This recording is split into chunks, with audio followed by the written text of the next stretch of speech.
Hello there, and welcome back to another video on music appreciation. Today's topic will be talking about nationalism and its period of music. From the period before, which is the Romantic period that lasted from 1830 to 1900, this one started back all the way during the late 18th century, but it really started to pop off during World War One and especially World War Two. But it started to gain more traction during those times um, later on down the line, uh, after the American Revolution and French Revolution. But what is nationalism, you may ask? Nationalism is an ideology based on the premise that the individual's loyalty and devotion to a nation state will surpass any other individual groups and their interests. This would give rise to more of a modern look on how a country should govern itself and how it should see other people and give them identifications and have a more professional outlook on politics as a whole, aside from the kingdoms that took place. And this was also the end of the age of kingdoms and empires. There was no such thing as Ottoman Empire after World War One. That was dismantled. The British Empire was also dismantled after World War Two, and any other empires that existed back then have also been dismantled and turned into a nation state and country. It's become more of a modern movement nowadays. Throughout history, people have been attached to their native soil, to the traditions of their parents, and to establish territorial authorities. But it was not until the end of the 18th century that nationalism began to be more of a recognized sentiment, molding and shaping the private and public lives of all into probably the most important factor of modern history. It was a dynamic vitality, and it had an all-pervading character around it, and it was also often thought that to be very old, referencing back to like the American and French revolutions when it was first manifested, you could say.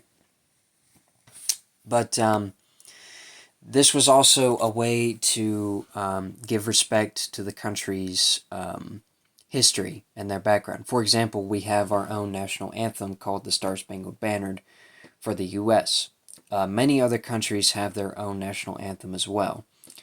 And like I said, it was to give respect and also to remember the people who tried to keep their country safe and as fair and as the way it should be traditionally as much as possible. Nationalism translated into world politics, and it implies the identification of the state or nation with the people, or at least the desirable of determining the extent of the state according to ethnographic principles. In the age of nationalism, the principle was generally recognized that each nationality should form a state, its state, and that the state should include all members of nationality. Formerly, states or territories under one administration were not delineated by nationality. People did not give their loyalty to the nation state, but to others. Different forms of political organizations, such as a city-state, the federal fief and its lord, the dynastic state, religious groups, sects, and many other examples, like secret societies, for another. Even though that really doesn't count, they do hold some sort of authority over some of these states, at least especially back in the 19th and 20th century. The nation state was non existent during the greater part of history, and for a very long time it was not even regarded as an ideal. Uh, so this is more in reference of like the past 1,000 years. Yeah, the kingdom and its king were the highest authority to rule over the people during this time, such as like the Roman Empire and the Holy Roman Empire of the Middle Ages. And then you had the British Empire, Ottoman Empire, Russian Empire, and so on and so forth. From the end of the 18th century and onward, nationalism, or nationalization, I should say, of education and public life went hand in hand with the nationalization of states and political loyalties. Poets and scholars began to emphasize cultural nationalism as its first priority. They reformed the mother tongue, elevated it to the rank of literary language, and delved deep into the national past. Thus, they prepared the foundations, for the political claims for national statehood, soon to be raised by the people in whom they had kindled spirit. But before that, there had been evidences of national feeling among certain groups at certain periods, especially in times of stress and conflict. The rise of national feeling to major political importance was encouraged by a number of complex developments: the creation of large centralized states ruled by absolute monarchs who destroyed the old feudal allegiances, the secularization of life and education, which fostered the vernacular languages and weakened the ties of church and sect, the growth of commerce, which demanded larger territorial units to allow scope for the dynamic spirit of the rising middle classes and their capitalistic enterprise. And from all of that, the large unified territorial state, with its political and economic centralization, became imbued in the 18th century with a new spirit and emotional fever similar to that of religious movements in earlier periods. Under the influence of the new theories of the sovereignty, the people, and of individual rights, the people replaced the king as the center of the nation. No longer was the king of the nation or the state. The state had become the people's state, a national state, a fatherland, a motherland, basically a place where people could call home on a large scale, and wouldn't be ruled by a king, a queen, or didn't have any kind of monarch whatsoever. And as you read more into nationalism, it started to really become more of a political balance from the transformation of the old laws to the transformation of the new laws and the world that we live in today. But that's a little bit about nationalism. Nationalism with music is also intertwined with each other as well. Like I said earlier, you had the national anthems for each country. You would also have national anthems for certain groups as well. That would be all over the world, especially in the United States. But it also included countries such as Russia, Poland, Romania, Scandinavia, Spain, UK, Latin America, and us, of course, to name a few that are more prominent and more well known.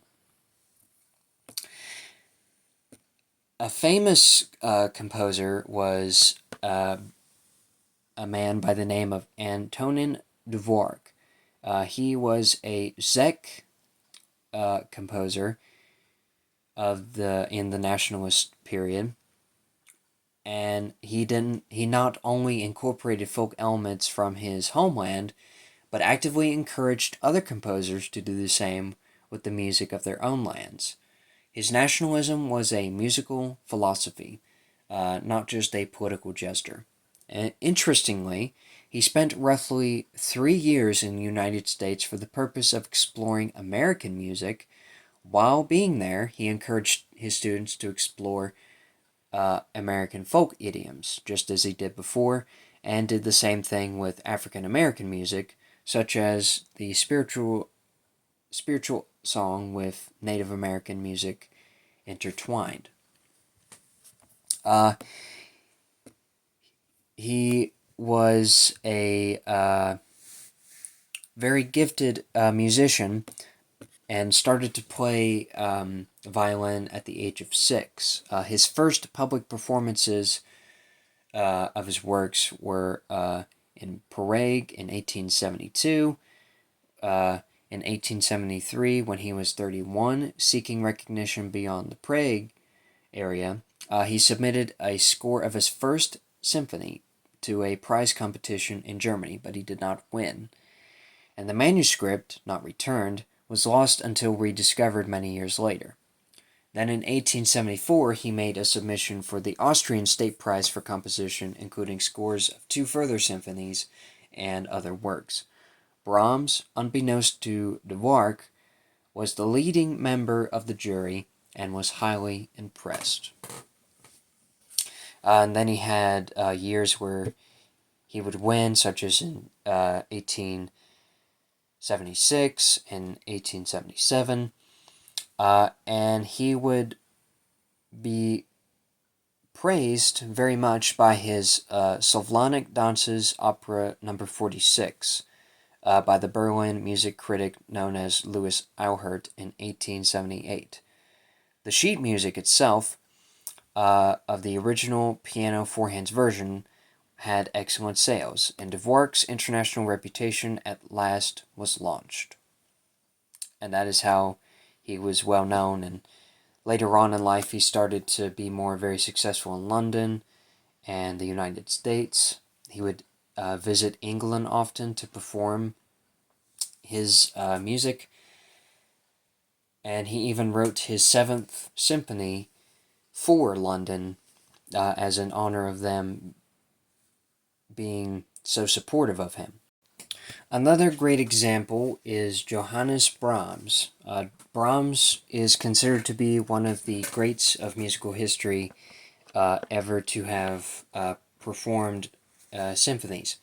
He had a gift for combining the more complex and harmonic practices of the Romantic period with clear musical structures of the classical era, because he composed primarily absolute music.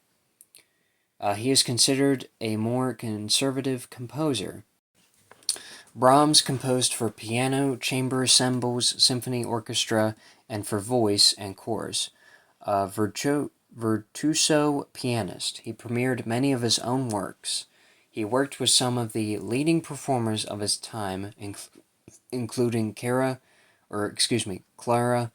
Schumann and the violinist Joseph Joachim. Many of his works have become staples of the modern concert repertoire.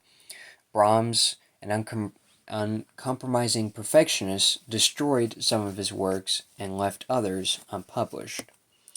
He was often considered both a traditionalist and an innovator. His music is firmly rooted in the structures of compositional techniques of the Baroque and classic masters, like I said earlier.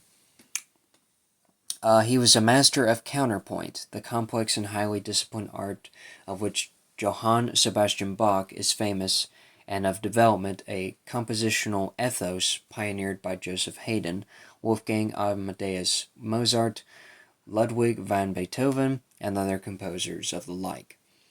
Brahms aimed to honor the purity of these venerable German structures and advance them into a Romantic idiom, in the process creating bold new approaches to harmony and melody. While many contemporaries found his music too academic, his contribution and craftsmanship have been admired by subsequent figures as diverse as Arnold Schoenberg and Edward Elgar. The diligent, highly constructed nature of Brahms' works was a starting point and an inspiration for a generation of composers. In 1868, it was the premiere of a German requiem at Brahms' largest choral work in Bremen, Germany. This would confirm that Brahms' European reputation and led many to accept that he had conquered Beethoven and the symphony.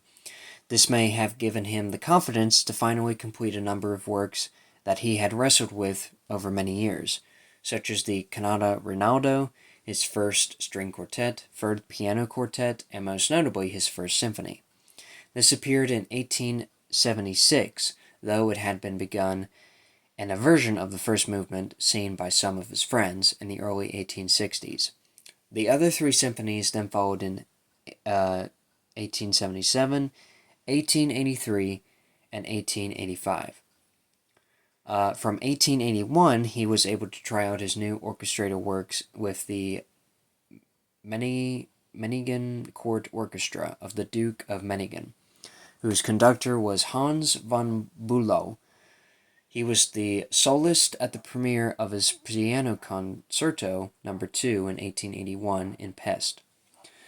Johann Brahms frequently traveled both for business and pleasure. From 1878 onwards, he often visited Italy in the springtime, and he usually sought out a pleasant rural location in which to compose during the summer.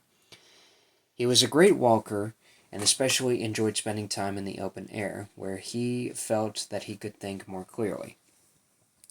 In 1889, one Theo Wangman, a representative of American inventor Thomas Edison, visited the composer in Vienna and invited him to make an experimental recording. Brahms played an abbreviated version of his first Hungarian dance on the piano. The recording was later issued on an LP of early piano performances. Although the spoken introduction of the short piece of music is quite clear, the piano playing is largely inaudible due to heavy surface noise. Nevertheless, this remains the earliest recording made by a major composer. Analysts and scholars remain somewhat divided, however, as to whether the voice that introduces the piece is that of Wangeman or of Brahms. Several attempts had been made to improve the quality of this historic recording. A denoised version was produced at Stanford University, which claims to solve the mystery. In 1889, Brahms was named an honorary citizen of Hamburg. Until 1948, the only one born in Hamburg. So that clears up both the political background and music background of the nationalist period of music. My two musics of choice were Viva Cristo Rey by Gised and Palestinelide, and this was made by as man in the 13th century by Walter von der Vogelweide. And he was supposed to be the most celebrated lyric poet of the Middle High German literature, but it's been replayed as part of the Germans during the Crusades, so this counts as somewhat of a national theme for them. And I hope you have enjoyed this video, and I hope you all have a splendid evening, and I hope you all take care, okay? I will see you all later. Bye-bye.